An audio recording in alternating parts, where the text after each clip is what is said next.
নমস্কাৰ, মই তান্ত্ৰিক কবিৰাজ মনিৰুল ইছলাম। মই আজি এটা কাম কৰি আছোঁ, কামটো বন্দনা কাম।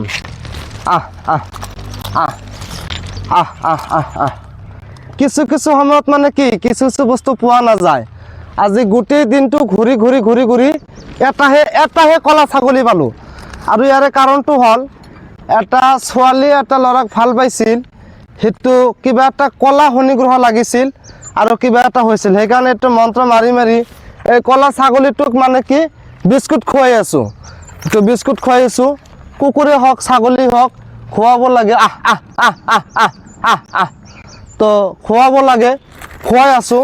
তো সেইকাৰণে মানে কি হৈছে, মই কামটো কৰিব পাৰিছোঁ আৰু কামটো কৰি আছোঁ। তো আপোনালোকৰ সেনেকুৱা কিবা অসুবিধা থাকিলে আপোনালোকে মোৰ লগত যোগাযোগ কৰিব পাৰে। মোৰ কামৰ বহুত নিয়ম নীতি আছে। হয়তো বহুত মানুহ মোৰ ওচৰত আহিব খোজে, মই কেতিয়াবা আহিব দিওঁ বা কৰোঁ। তো এটা কথা হ'ল যে একচুৱেলি কুকুৰক অলপ দূৰত দিওঁ, কেতিয়াবা কামুৰি দিলে আৰু উল্টা এটা জট লাগি যাব। কুকুৰ ছাগলী সকলক বস্তু খুৱাই বচ কৰিব লাগে। সেই মানুহজনী যাতে সেই মানুহৰ প্ৰতি কুকুৰৰ নিচিনা ছাগলীৰ নিচিনা যাতে বচ হৈ যায়, একো কথা ক'ব নোৱাৰে।